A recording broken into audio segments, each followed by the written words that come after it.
हाँ जी, तो कैसे हैं आप सभी लोग। लास्ट कुछ क्लासेस में हम लोगों ने जर्नल एंट्रीज के क्वेश्चंस करे थे, प्रैक्टिकल क्वेश्चंस, जिसमें कि फुल फ्लेजेड क्वेश्चंस भी थे, डिफिकल्ट क्वेश्चंस भी थे और थोड़े से इजी क्वेश्चंस भी थे। तो हम लोगों ने उस वाले पार्ट को कंप्लीट कर लिया और अब हम लोग आगे चलेंगे जीएसटी वाले पार्ट पे। लास्ट टॉपिक है आप लोगों की जर्नल एंट्री का, और इसके बाद हम लोग स्टार्ट कर देंगे हम लोगों की सब्सिडियरी बुक्स। जीएसटी वैसे तो मैंने एक पहले वाली क्लास में आप लोगों को समझाया भी है, उसका लिंक भी मैं डिस्क्रिप्शन बॉक्स में ऐड कर दूंगा, बट फिर भी ठीक है, इस क्लास को एक रिदम में लाने के लिए मैं छोटा सा या थोड़ा सा पार्ट उसका समझा देता हूं दोबारा से। तो जीएसटी में मैंने आप लोगों को पहले बताया था कि जीएसटी का जो रेट स्ट्रक्चर होता है वो बेसिकली 5 कैटेगरी में डिवाइडेड है। सबसे पहले तो मोस्ट एसेंशियल आइटम्स, जो मार्केट में सबसे ज्यादा एसेंशियल, जो बेसिक नेसेसिटीज को फुलफिल करते हैं, उस आइटम पे जो रेट ऑफ जीएसटी लगता है वो होता है 0%। उस पर कोई भी जीएसटी या कोई भी टैक्स किसी भी तरीके का अप्लाई नहीं होता। उसके बाद आता है कॉमन यूज वाले आइटम्स। कॉमन यूज वाले आइटम्स पे जीएसटी लगता है 5%। उसके बाद आता है स्टैंडर्ड रेट ऑफ जीएसटी की, जहां पे कुछ समझ में नहीं आ रहा वहां पर जो जीएसटी लगेगा वो लगेगा 12%। तो स्टैंडर्ड रेट हो गया 12% का। उसके बाद बात करते हैं मैक्सिमम गुड्स, जो maximum most of the goods पे जो रेट लगता है, या जो जितनी भी सर्विसेज है उन पे जो रेट ऑफ टैक्स लगता है जीएसटी का, वो लगता है 18%। और फाइनली हम चलते हैं लग्जूरियस आइटम पे। जितने भी लग्जूरियस आइटम्स होते हैं उन सब पे जो रेट ऑफ टैक्स लगता है जीएसटी वाला, वो लगता है 28%। तो 5 कैटेगरीज में रेट डिवाइडेड है: 0%, 5%, 12%, 18% और 28%। हम लोगों को कौन सा लगाना है जीएसटी, तो आप लोगों के क्वेश्चंस में मेंशन्ड होगा क्या रेट ऑफ जीएसटी अप्लाई हो रहा है। अब आगे की कहानी थोड़ी सी ध्यान से सुनना। देखो, जो जीएसटी होता है वो बेसिकली दो अलग अलग तरीके का होता है। एक होता है इंटर स्टेट जीएसटी और एक होता है इंट्रा स्टेट जीएसटी। पहले इंटर स्टेट समझते हैं। इंटर स्टेट जीएसटी का मतलब हो गया कि हम लोगों ने एक स्टेट से दूसरी स्टेट में सामान बेचा या खरीदा, तो इसको कहते हैं इंटर स्टेट। दूसरा होता है इंट्रा स्टेट जीएसटी, मतलब एक ही स्टेट के अंदर हम लोगों ने सामान खरीदा या बेचा, तो इसको कहते हैं इंट्रा स्टेट जीएसटी। तो अगर कर्नाटका से सामान मुंबई में किसी ने खरीदा या महाराष्ट्र में किसी ने खरीदा, तो ये तो हो गया इंटर स्टेट जीएसटी। और अगर महाराष्ट्र के अंदर ही एक सिटी से दूसरी सिटी में किसी ने सामान खरीदा, तो इसको कहते हैं इंट्रा स्टेट जीएसटी। तो दो तरीके के जीएसटी होते हैं। अब और आगे और डीपली समझो इसको। जो इंटर स्टेट जीएसटी होता है उस पे हमेशा लगता है आईजीएसटी, मतलब integrated goods and service tax. और जो इंट्रा स्टेट जीएसटी होता है उस पे दो टाइप के जीएसटी लगते हैं। एक होता है सीजीएसटी, मतलब कि central goods and service tax, और एक होता है एसजीएसटी, मतलब कि state goods and service tax. Sir इसका मतलब क्या है? देखो, मान लो हम लोगों ने कोई गुड्स परचेज करे जिसपे स्टैंडर्ड रेट थी 12% की। अब वो गुड्स, हम लोग बैठे हैं राजस्थान में और वो गुड्स हमने परचेज करे महाराष्ट्र से, तो उन गुड्स पे जो हम लोग टैक्स देंगे वो हम देंगे किस नाम से? आईजीएसटी, मतलब integrated goods and service tax के नाम से। लेकिन अगर हम लोग राजस्थान में बैठ के राजस्थान से ही कोई गुड्स परचेज कर रहे हैं, मतलब अगर जयपुर में मैं बैठा हूं और मैंने लेट सपोज उदयपुर से कोई गुड्स परचेज करे, तो ये क्या हो गया? इंट्रा स्टेट हो गया। अब यहां पर मैं उस 12% को दो पार्ट्स में डिवाइड कर दूंगा। एक तो मैं दूंगा स्टेट लेवल एसजीएसटी और एक दूंगा मैं सेंट्रल लेवल सीजीएसटी। तो जब इंट्रा स्टेट गुड्स ट्रांसफर होते हैं तो जो स्टैंडर्ड रेट था 12% का, उसको दो पार्ट्स में बांट दिया जाता है। 6% सीजीएसटी हो जाता है और 6% एसजीएसटी, मतलब इक्वली दो पार्ट्स में बांटा जाता है। लेकिन अगर एक स्टेट से दूसरी स्टेट में गुड्स को परचेज किया या सेल किया तो वहां पे लगता है आईजीएसटी, और वो पूरा 12% एक बार में लग जाएगा, उसको फिर दो पार्ट्स में नहीं बांटा जाएगा। ये डिफरेंस होता है आईजीएसटी में या फिर इंटर स्टेट जीएसटी में और इंट्रा स्टेट जीएसटी में। यहां तक क्लियर है? अब यहां तक अगर क्लियर है तो और आगे बढ़ते हैं। अगर मैंने गुड्स किसी से परचेज करे, हम क्या मान के चल रहे हैं कि मेरी एक कंपनी है और उस कंपनी ने किसी से गुड्स परचेज करे, तो अगर मेरी कंपनी ने किसी और से गुड्स परचेज करे तो इस पे मैं उसको पे करूंगा इनपुट टैक्स। मतलब कि अभी तक मैंने कहानी बताई क्या? इंटर स्टेट और इंट्रा स्टेट की। अब मैं कहानी बताने जा रहा हूं इनपुट टैक्स की और आउटपुट टैक्स की। ये क्या होती है ये समझो। अगर मैं किसी से गुड्स परचेज कर रहा हूं तो मैं जो उसको टैक्स पे करूंगा उसको कहेंगे इनपुट टैक्स। भाई टैक्स तो मैं पे करूंगा, ये तो सबको क्लियर है। अगर मान लो मैं किसी दुकान पे गया और मैंने उससे किटकैट परचेज कर ली, तो किटकैट की जो एमआरपी है उस एमआरपी में एक पार्ट है जीएसटी का भी, तो वो जीएसटी भी वो मेरे से मतलब एज अ कस्टमर मेरे से चार्ज करेगा। तो वो जो जीएसटी का अमाउंट हो गया, वो जो मैंने उसको पे किया, उसको मैं कहूंगा इनपुट टैक्स। अब इसी को थोड़े से बड़े लेवल पे समझो। तो मेरी कंपनी ने अगर किसी से गुड्स परचेज करे मार्केट में, तो उस परचेज प्राइस पे मेरी कंपनी इनपुट टैक्स उसको पे करेगी। और अगर मैंने किसी को गुड्स बेचे, मैंने मार्केट में किसी और को अगर गुड्स सेल करे, तो जो मैं कलेक्ट करूंगा उससे वो होएगा आउटपुट टैक्स। तो इनपुट टैक्स और आउटपुट टैक्स समझ में आया? इनपुट टैक्स मतलब क्या कि आपने किसी से कोई गुड्स परचेज करे और उस पर आपने उसको टैक्स पे करा, तो ये हो गया इनपुट टैक्स। आउटपुट टैक्स क्या होगा कि आपने किसी को गुड्स सेल करे और उससे आपने उस पर टैक्स कलेक्ट करा, तो वो हो गया आउटपुट टैक्स। तो ये हम लोगों को यहां तक की सारी कहानी क्लियर है। ध्यान से समझना जितनी भी चीजें मैं बता रहा हूँ। नहीं समझ में आया तो फिर से देख लेना है वीडियो को, लेकिन ध्यान से समझना है अपने को, क्योंकि प्रैक्टिकल क्वेश्चंस में यही सब चीजें कंफ्यूज करती हैं। अब आगे समझो, जो इनपुट टैक्स मैंने समझाया, इनपुट टैक्स मतलब क्या, अगर कोई चीज मैंने परचेज करी तो उसको जो मैंने टैक्स पे करा वो हो गया इनपुट टैक्स। तो क्या मैं इसको अपना एक्सपेंस कंसिडर करूंगा क्या? तो नहीं। जितना भी इनपुट टैक्स होता है, मतलब एक कंपनी अगर किसी दूसरी कंपनी से कोई भी चीज परचेज कर रही है, तो जो भी उस परचेजेस पे वो टैक्स देती है उसको हम कहेंगे इनपुट टैक्स। और वो सारा इनपुट टैक्स जो होता है उसका क्रेडिट मिल जाता है। क्रेडिट मिल जाता है मतलब कि वो सारा इनपुट टैक्स आपके पास वापस आ जाता है। कैसे वापस आता है मैंने उस वीडियो में बताया है, कैसे वापस आता है इस वीडियो में मैं शॉर्ट में बता रहा हूँ बहुत, कि कैसे वापस आता है। तो मान लो मेरी एक शॉप है मोबाइल की, याद है एकदम स्टार्टिंग में मोबाइल का एग्जांपल लिया था, तो मेरी एक शॉप है मोबाइल की। मैं किसी वेंडर से 5 मोबाइल फोन परचेज करके लेकर आया। उन 5 मोबाइल फोन की जो परचेज प्राइस थी उस पर मैंने उसको टैक्स भी पे करा, जिसको हम क्या बोलेंगे, इनपुट टैक्स। अब क्या हुआ, उन 5 मोबाइल्स को जब मैं लेकर आया, मैंने नेक्स्ट डे उनको कस्टमर को सेल कर दिया। जब मैं कस्टमर को सेल करूंगा तो मैं कस्टमर से जो टैक्स कलेक्ट करूंगा ना, उस टैक्स को क्या कहेंगे, आउटपुट टैक्स। वो आउटपुट टैक्स मेरे इनपुट टैक्स को सेट ऑफ कर देगा। सेट ऑफ कर देगा मतलब जो इनपुट टैक्स मैं पे करके आया हूं पहले, वो आउटपुट टैक्स उसकी भरपाई कर देगा ना। तो ये होता है सेट ऑफ। इसलिए कहते हैं कि इनपुट टैक्स का हमेशा क्रेडिट मिलता है। अब इनपुट टैक्स का अगर हमेशा क्रेडिट मिल जाता है, मतलब कि इनपुट टैक्स अगर हमारे पास वापस ही आना है, तो उसको हम एक्सपेंस तो बोलेंगे नहीं, क्योंकि वो एक्सपेंस बार बार हमारे को मिल ही रहा है। तो इनपुट टैक्स को इसलिए हम लोग हमेशा एक असेट की तरह ट्रीट करते हैं। मतलब कि जब मैंने इनपुट टैक्स पे किया, मतलब कहीं ना कहीं मेरी असेट इंक्रीज हो गई। क्यों इंक्रीज हो गई? क्योंकि फ्यूचर में ये पैसा मेरे पास वापस आने वाला है, और इससे ज्यादा ही आने वाला है। क्यों ज्यादा आने वाला है सर? तो देखो, मान के चलो वो 5 मोबाइल फोन में 10,000 रुपए के लेकर आया, उस पर 12% की रेट ऑफ इंटरेस्ट पे मैंने जीएसटी पे करा, तो 10,000 का 12% कितना हो गया, 1200 रुपए।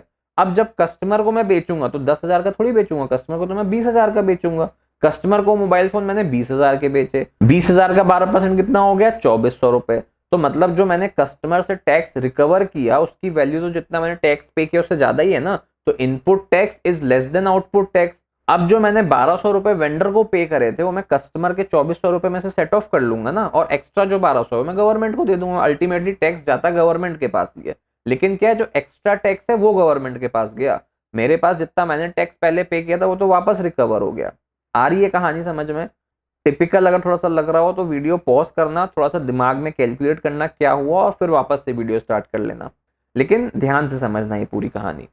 तो क्या हुआ कि जो मेरा इनपुट टैक्स था उसका मैंने आउटपुट टैक्स से सेट ऑफ कर लिया, और जो एक्स्ट्रा अमाउंट बचा वो मैंने गवर्नमेंट को पे कर दिया।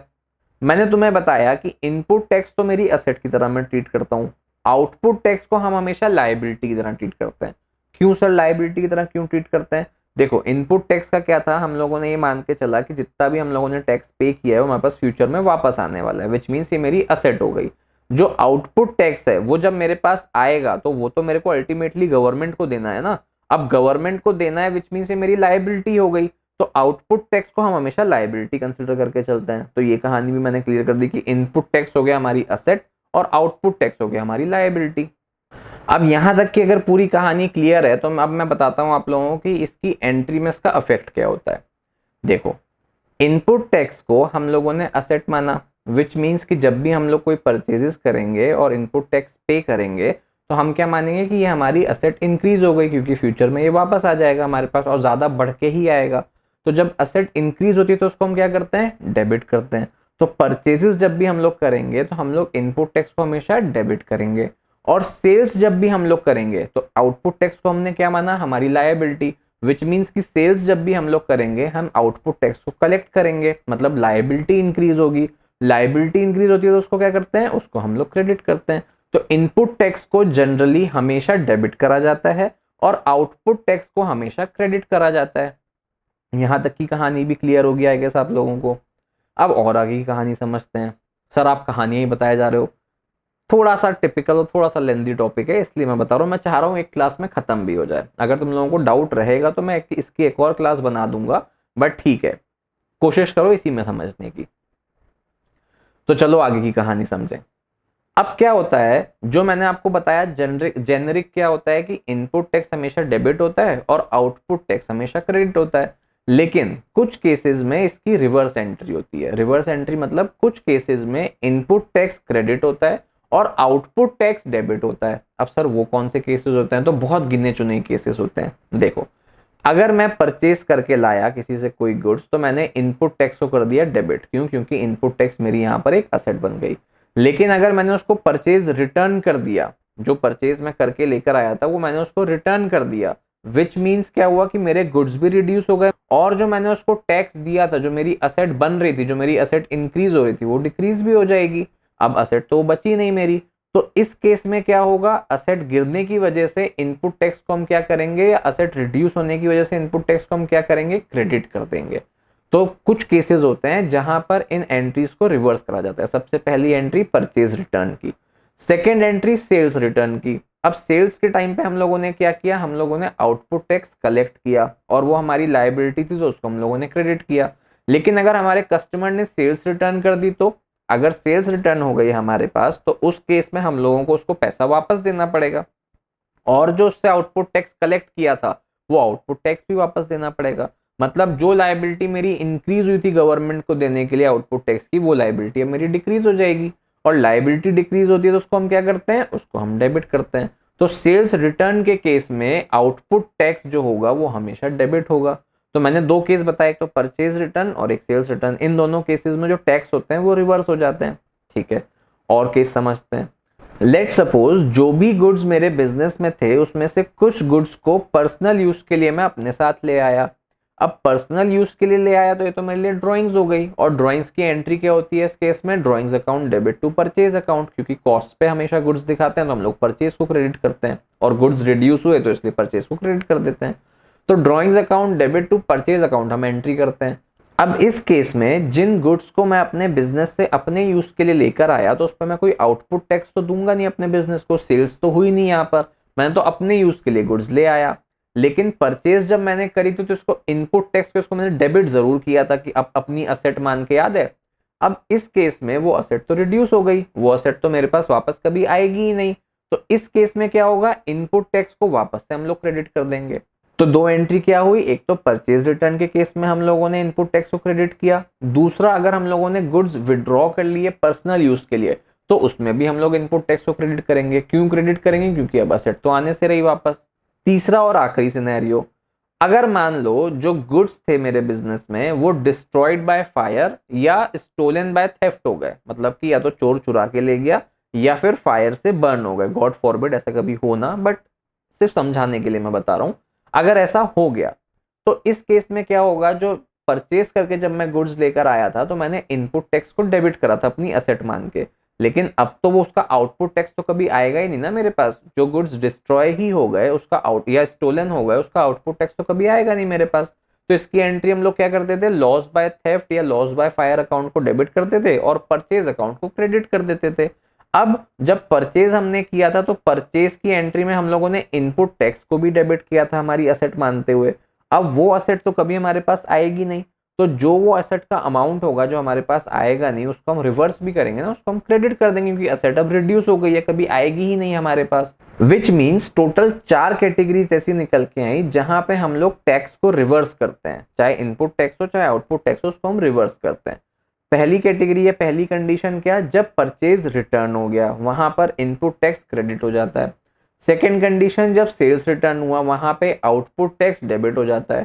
थर्ड कंडीशन, अगर गुड्स विड्रॉ कर लिए पर्सनल यूज के लिए वहां पे फिर से इनपुट टैक्स क्रेडिट हो जाता है क्योंकि वो अब असेट हमारे पास आएगी नहीं, विच मीन्स असेट रिड्यूस हो गई।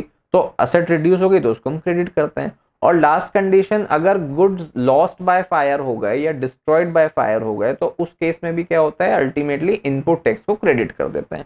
दो छोटी छोटी ट्रांजैक्शन इसी से रिलेटेड और अगर चैरिटी में गुड्स दे दिए तो उस केस में भी इनपुट टैक्स को हम क्रेडिट करेंगे, क्योंकि भाई उसका तो पैसा हमारे पास आएगा नहीं और हम लोग आउटपुट टैक्स कलेक्ट करेंगे नहीं। और एडवर्टीजमेंट पर्पस के लिए अगर सैंपल में गुड्स बेच दिए तो उसमें क्या होगा, उसमें भी इनपुट टैक्स को क्रेडिट कर देंगे, क्योंकि वो भी पैसा हमारे पास आने नहीं वाला है, आउटपुट टैक्स आएगा नहीं। विच मीन्स जो हमारी असेट हमने परचेज के टाइम पे इनपुट टैक्स पे करके दिखाई थी वो असेट अब रिड्यूस हो जाएगी। तो टोटल इतनी ही एंट्रीज होती हैं या गिनी चुनी ही एंट्रीज होती हैं जहां पे इसका रिवर्सल होता है, और वो लगभग सारी कंडीशंस मैंने आपको बता दी हैं। हाँ, अगर यहां तक की सारी कहानी आपको समझ में आई है, नहीं आई है तो वीडियो एक बार फिर से रिवर्स करके देखिएगा या वीडियो दोबारा से देखिएगा। अगर आ गई है तो अब हम लोग एक छोटा सा क्वेश्चन करके इस टॉपिक को कंप्लीटली क्लोज करते हैं, हमारा जर्नल एंट्री यहाँ पर खत्म हो जाएगा। तो चलते हैं जल्दी से क्वेश्चन की तरफ। देखो क्वेश्चन की फर्स्ट लाइन कह रही है intra state that is with in state, मतलब कि स्टेट के अंदर ही यहाँ पर ट्रांजेक्शन्स हुए हैं।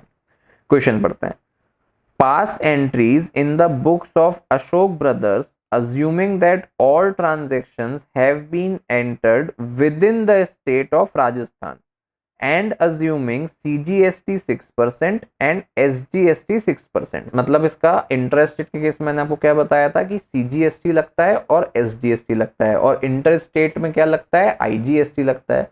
विच मीन्स कि जो टोटल टैक्स है वो तो 12% है, लेकिन उस 12% को हमने CGST और SGST दो पार्ट्स में बांट दिया 6-6% के। साल था 2023 और जनवरी का मंथ था। सबसे पहला ट्रांजैक्शन है कि purchase goods for ₹2 lakh on credit, मतलब कि 2 लाख रुपए के गुड्स हम लोगों ने क्रेडिट पे परचेज करे। अब इसकी जर्नल एंट्री सिंपल तो क्या होती है, purchase account debit to creditor account. भाई लिखा है क्रेडिट पे तो क्रेडिटर अकाउंट को क्रेडिट कर देंगे, लेकिन यहाँ पर हम लोगों को टैक्स भी इंक्लूड करना पड़ेगा। तो सबसे पहले तो हम कैलकुलेट करेंगे 2 लाख का टैक्स बनेगा कितना। यहाँ ईयर मेंशन करते हैं 2023 और सबसे पहले डेट डालते हैं जनवरी 2 और इसका लिखते हैं working note number 1। Working note number 1 क्यों, क्योंकि हम लोग फाइंड आउट कर रहे हैं कि टैक्स कितना बनेगा। देखो हम लोगों ने गुड्स परचेज करे कितने के, ₹2 लाख के।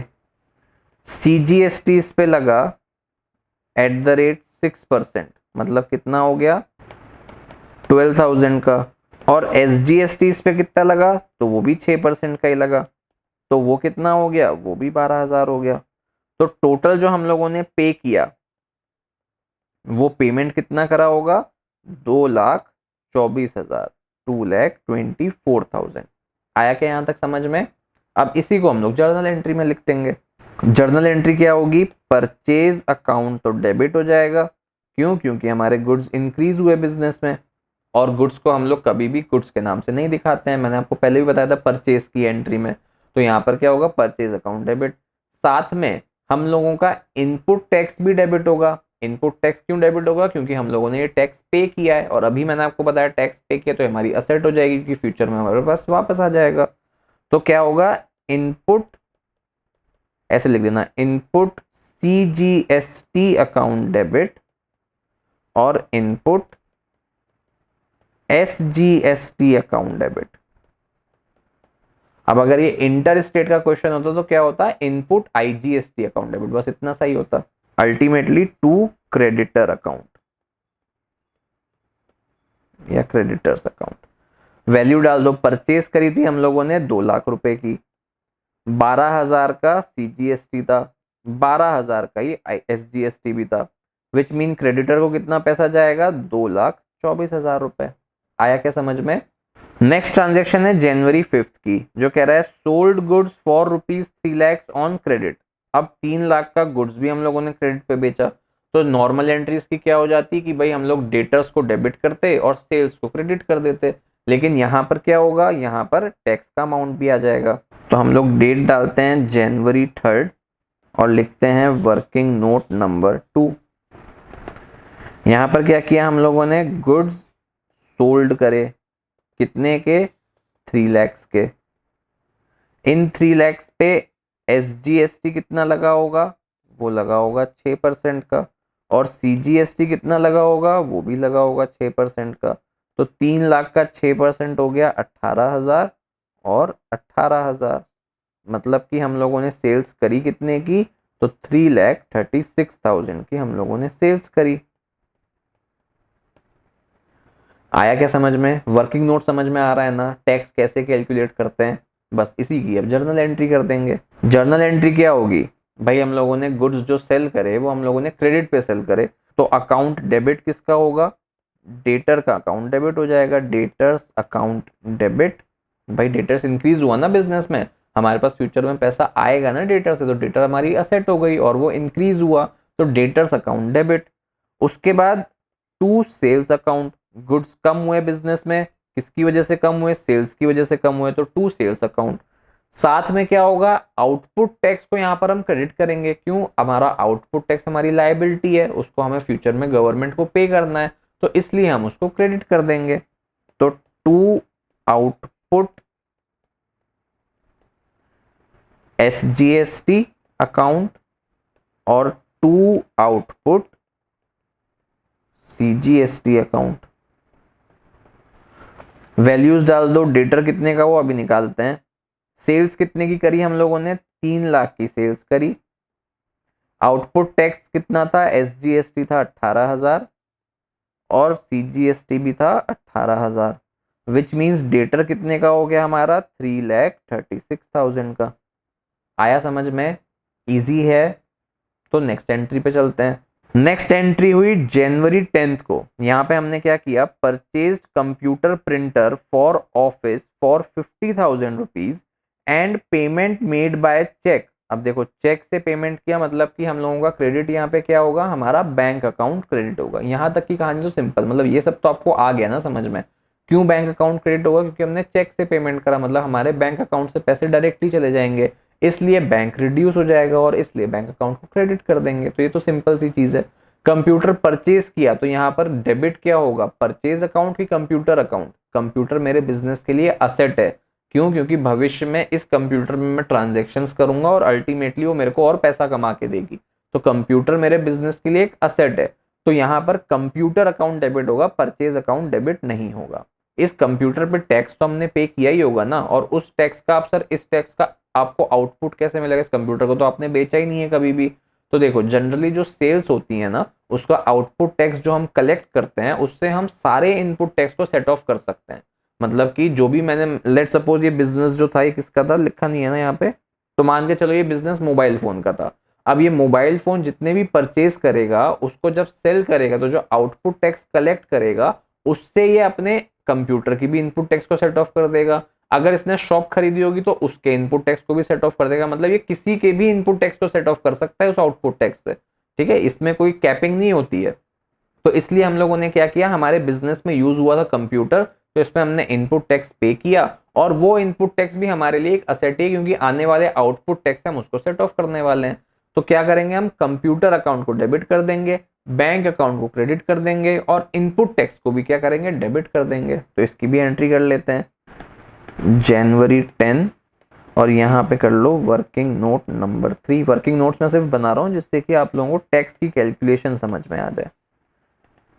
क्या किया हम लोगों ने? परचेज किया कंप्यूटर, तो परचेज्ड कंप्यूटर कितने का था? 50,000 का। इस पे हम लोगों ने CGST पे किया होगा 6% का, और SGST पे किया होगा 6% का। तो 50,000 का 6% कितना हुआ? 3,000। 3,000 टोटल पेमेंट हमने कितनी करी? 56,000 की। किससे करी? तो बाय चेक से करी। यहाँ लिख दो पेमेंट बाय चेक। बस अब ये वर्किंग नोट हो गया, इसकी यहाँ पे एंट्री कर दो। एंट्री क्या होगी? एंट्री हो जाएगी कंप्यूटर अकाउंट तो डेबिट हो गया, इनपुट CGST अकाउंट भी डेबिट हो गया, इनपुट SGST अकाउंट भी डेबिट हो गया, और क्रेडिट क्या हुआ? तो बैंक अकाउंट क्रेडिट हो गया, क्योंकि हम लोगों ने चेक से पेमेंट करी है। अच्छा, इसके नरेशंस लिखना मत भूलना। नरेशंस क्या होंगे? लास्ट ट्रांजेक्शन के तुम देख लेना, मैं इसका बता देता हूँ कि purchased computer and paid GST, बस ये इसका नरेशन होगा। तो कंप्यूटर अकाउंट में डेबिट कितना होगा? कंप्यूटर हम लोग परचेज करके लाए थे 50,000 रुपीज का। CGST हम लोगों ने कितना पे किया? 3,000 रुपीज का। SGST कितना पे करा? 3,000 रुपीज का। तो बैंक से कितना चला जाएगा? 56,000 रुपीज। आया क्या समझ में? चलते हैं नेक्स्ट ट्रांजेक्शन पे। फिर नेक्स्ट ट्रांजेक्शन है 20 जनवरी की। क्या कह रहा है कि legal consultation fees of ₹10,000 paid in cash, 10,000 रुपए की कोई लीगल कंसल्टेंसी फी पे करी। सर लीगल कंसल्टेंसी फी क्या होता है? तो आपके बिजनेस जब भी आप लोग सेटअप करोगे तो उसमें कंसल्टेंट्स को हायर करते हैं कि भाई हम लोग ये जो चीज़ें कर रहे हैं ये सही तो है ना, under the terms of law तो है ना, तो उसके लिए लीगल की कंसल्टेंसी या लीगल कंसल्टेशन फीस पे करते हैं। तो अब ये क्या है, ये हम लोगों ने सर्विसेज ली हैं, इन सर्विसेज को जब हम पे करेंगे तो उस पर भी हम लोग क्या करेंगे, जीएसटी पे करेंगे, जिसका सेट ऑफ कहाँ से होगा, आउटपुट टैक्स से सेट ऑफ हो जाएगा। तो इसको भी हम लोग क्या करेंगे, इनपुट टैक्स को डेबिट कर देंगे। तो लीगल कंसल्टेशन क्या हो गया, हमारे बिजनेस का एक एक्सपेंस हो गया, और इस पे जो हम लोगों ने टैक्स पे किया वो हमारा क्या हो गया, असेट हो गया। तो लीगल कंसल्टेशन फीस अकाउंट तो डेबिट होगा क्योंकि हमारे बिजनेस का एक्सपेंस है, इनपुट टैक्स अकाउंट भी डेबिट होगा क्योंकि हमारे बिजनेस की असेट हो गई। और हम लोगों ने पेमेंट कैसे करी, तो हम लोगों ने कैश से पेमेंट करी है, तो क्रेडिट क्या हो जाएगा, कैश अकाउंट क्रेडिट हो जाएगा। तो एंट्री डालते हैं हम लोग जनवरी 20 की, और इसका करते हैं working note number 4। Working note number 4 कह रहा है कि लीगल कंसल्टेशन थी कितने की, 10,000 की। CGST पे करा हमने 6%, तो कितना हो गया, 600। SGST पे करा हम लोगों ने 6%, तो ये भी कितना हो गया, 600। टोटल पेमेंट हम लोगों ने कितना किया, 11,200 रुपये। कैसे किया, तो पेड बाय कैश। इसकी जर्नल एंट्री कर दो। जर्नल एंट्री क्या हो जाएगी, तो legal charges account debit, input CGST account debit, input SGST account debit to cash account. Narration लिख देना कि paid legal charges by cash and paid GST। Legal charges कितने थे, 10,000 रुपीज के थे। इस पे इनपुट CGST कितना लगा, 600 का। SGST कितना लगा, 600 का। तो कैश कितना पे किया, 11,200 रुपीज। आ रहा है समझ में? सिंपल है, बहुत सिंपल है। नेक्स्ट ट्रांजेक्शन पे चलें। नेक्स्ट ट्रांजेक्शन है जनवरी 22 की, जो क्या कह रही है कि rent of ₹20,000 paid by cheque. अब 20,000 का रेंट हम लोगों ने चेक से पे किया। रेंट भी क्या है, एक काइंड ऑफ सर्विस है, तो इस पे भी जीएसटी देंगे क्या सर, तो इस पे भी जीएसटी देंगे। तो हम लोग डेट डालते हैं जनवरी 22, और हम लोग लिखते हैं वर्किंग नोट नंबर 5।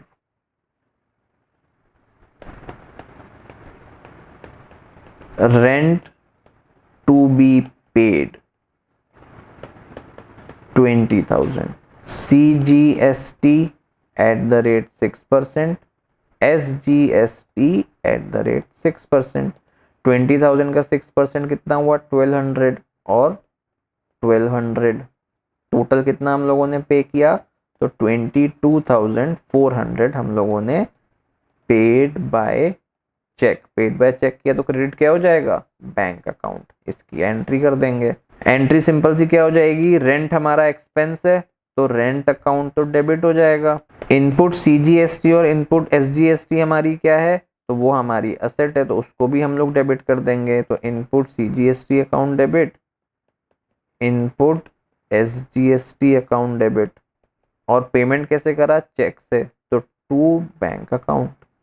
अमाउंट्स डाल दो। रेंट था 20,000 रुपीज का, CGST लगा इस पे 1,200 रुपये, SGST लगा 1,200 रुपये, और हम लोगों ने पेमेंट कितनी करी होगी, तो 22,400 की पेमेंट करी होगी।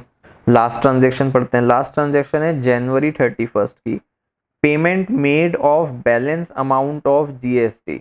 और सिंपल ट्रांजेक्शन, जो बैलेंस अमाउंट था GST का उसकी हमने पेमेंट कर दी। मतलब क्या हुआ इसका, कि जो आउटपुट टैक्स हम लोग कलेक्ट करके लाए थे, याद है 3 लाख के गुड्स हमने बेचे थे, तो उस पे जो आउटपुट टैक्स हम लोगों ने कलेक्ट किया होगा उसको हम लोग पहले सेट ऑफ करेंगे इनपुट टैक्स से, और अल्टीमेटली बैलेंस अमाउंट का हम लोग पेमेंट कर देंगे गवर्नमेंट को। जो पेमेंट होता है वो कैसे होता है, जनरली हम लोग अपने बैंक अकाउंट से ही ट्रांसफर करते हैं, तो बैंक से ट्रांसफर करेंगे तो क्रेडिट क्या होगा, बैंक अकाउंट। तो सर सेट ऑफ की एंट्री पहले समझते हैं, सेट ऑफ की क्या एंट्री होगी। सेट ऑफ की बहुत सिंपल सी एंट्री होती है। क्या एंट्री होती है कि जो हम लोगों ने क्रेडिट किया उसको हम डेबिट कर देंगे और जो हमने डेबिट किया उसको हम क्रेडिट कर देंगे, तो हो गया सेट ऑफ। भाई आउटपुट टैक्स हम लोगों की लायबिलिटी थी, वो लायबिलिटी अब क्या होगा, जब हम गवर्नमेंट को पे करेंगे तो वो रिड्यूस हो जाएगी। लायबिलिटी रिड्यूस होगी तो उसको हम क्या करेंगे, डेबिट कर देंगे, तो आउटपुट टैक्स तो डेबिट हो जाएगा। इनपुट टैक्स हम लोगों की असेट थी, अब वो असेट जो थी वो फाइनली क्या हो गई, हमारे पास वापस आ गई और वो असेट को हम लोगों ने सेट ऑफ कर दिया, मतलब कि वो असेट अब नलीफाई जीरो हो गई। असेट जीरो हो गई मतलब कि असेट रिड्यूस हो गई, तो विच मीन्स यहाँ पर असेट रिड्यूस होने की वजह से इनपुट टैक्स क्रेडिट हो जाएगा। तो आउटपुट टैक्स डेबिट हुआ क्योंकि लायबिलिटी रिड्यूस हुई, और इनपुट टैक्स क्रेडिट हुआ क्योंकि असेट रिड्यूस हुई। फाइनली जो रिमेनिंग अमाउंट होगा वो क्या होगा, वो बैंक में चला जाएगा, सॉरी वो हम लोग गवर्नमेंट को पे कर देंगे, तो वो बैंक से गवर्नमेंट को पे हो जाएगा। तो इसका सबसे पहले हमें क्या करना पड़ेगा, हमें एक वर्किंग नोट बना के ये देखना पड़ेगा कि हमारा आउटपुट टैक्स में से इनपुट टैक्स माइनस जब हुआ तो एक्चुअल में हमें गवर्नमेंट को पे कितना करना पड़ा। तो जल्दी से उसका एक वर्किंग नोट पहले बनाते हैं। हम लोग क्या करते हैं, डेट डालते हैं जनवरी 31 और लिखते हैं फाइनल वर्किंग नोट नंबर 6। ये वर्किंग नोट देखो तुम्हारे पुराने वर्किंग नोट से ही बन जाएगा। वर्किंग नोट नंबर 6 यहाँ पर हमें दिखाना है कि सेट ऑफ कितना हुआ या फिर बैंक में या बैंक से सॉरी कितना पैसा गया। देखो ऊपर चलते हैं। गुड्स सोल्ड करे थे हम लोगों ने 3 लाख रुपए गए, जिसपे हम लोगों ने कितना 18,000 और 18,000 का आउटपुट टैक्स कलेक्ट किया था। तो हम लोग पहले तो यहाँ पर लिखते हैं आउटपुट टैक्स। आउटपुट टैक्स कितना कलेक्ट हुआ, 18,000 प्लस 18,000, तो ये कितना हो गया 36,000 का। अब इनपुट टैक्स देखते हैं कितना हम लोगों ने पे किया। तो देखो इनपुट टैक्स हम लोगों ने सबसे पहले पे किया 12,000 और 12,000, तो यहाँ लिख लो 12,000 प्लस 12,000। और भी कहीं पे किया होगा हम लोगों ने, देखो परचेज कंप्यूटर करा जहाँ पे हमने पे किया 3,000 और 3,000 प्लस 3,000 प्लस 3,000। और देखते हैं, तो और देखो हम लोगों ने लीगल कंसल्टेशन पे किया तो उसमें किया 600 प्लस 600, तो यहाँ लिख लो 600 प्लस 600। और फाइनली हम लोगों ने रेंट पे करा तो उसमें हमने पे किया 1200 प्लस 1200, तो प्लस कर लो यहाँ पे 1200 प्लस 1200। इन सबको अगर हम ऐड करेंगे तो हमारा इनपुट टैक्स कितना आया, इनपुट टैक्स आया 33,600। विच मीन्स अगर हम लोगों को पे करना है to be paid to government तो कितना करना होगा, आउटपुट माइनस इनपुट। कितना हुआ 36,000 माइनस 33,600, तो वैल्यू निकल के आई कितनी 2,400 रुपीज। ये जो अमाउंट था ये हम लोगों ने थ्रू बैंक पे कर दिया। तो इसकी एंट्री कर देते हैं जल्दी से। मैंने आप लोगों को क्या बताया, मैंने आपको बताया कि जो हमारा आउटपुट टैक्स था वो हमारी लायबिलिटी थी और वो अब रिड्यूस हो जाएगी। तो हम लोग क्या करेंगे, आउटपुट टैक्स अकाउंट डेबिट कर देंगे। और इनपुट टैक्स हमारी असेट थी जो अब खत्म हो गई, बिल्कुल नलीफाई हो गई, तो इनपुट टैक्स अकाउंट को to input tax account credit कर देंगे। आउटपुट टैक्स कितना था 36,000 का था, इनपुट टैक्स कितना था 33,600 का था। रिमेनिंग जो अमाउंट था वो हम लोग बैंक के थ्रू गवर्नमेंट को पे कर देंगे, तो टू बैंक अकाउंट 2,400 रुपीज। आया क्या समझ में, यहां तक कोई डाउट तो नहीं है। यहां पर आप लोगों का क्वेश्चन खत्म होता है। तो ये आप लोगों का जीएसटी का भी एक प्रैक्टिकल क्वेश्चन मैंने करा दिया। अगर क्वेश्चन आता है जीएसटी का प्रैक्टिकल तो इस तरीके से ही आएगा। भाई ये हो सकता है कि इंटर स्टेट हम लोगों ने परचेज या सेल करा है, तो इंटर स्टेट के केस में क्या कर दोगे, सीजीएसटी और एसजीएसटी की जगह तुम लोग बस एक नाम लिखोगे आईजीएसटी, और वहां पे टोटल रेट जो है वो सीधी अप्लाई कर दोगे। 6% या 8% नहीं होगा, वहां पे सीधा क्या होगा, सीधा 12%, सीधा 28%, सीधा 18%, जो भी रेट मेंशन होगी क्वेश्चन में। यहाँ तक क्लियर है आपको। अब हम लोग नेक्स्ट क्लासेस में स्टार्ट करेंगे सब्सिडियरी बुक्स। उसका एक डिफरेंट फॉर्मेट होता है, लेकिन जो फॉर्मेट उसमें होता है वो फॉर्मेट अब तुम्हारा बैलेंस शीट एंड तक चलेगा। ठीक है, तो कोई चिंता की बात नहीं है, एक हम लोगों को फॉर्मेट और सीखना है इस सेशन के लिए। चलो जी, तो यहाँ पर हम वीडियो को क्लोज करते हैं। आज का वीडियो थोड़ा सा बड़ा हो गया बट इंपॉर्टेंट वीडियो था, तो मिलते हैं आप लोगों से नेक्स्ट क्लास में।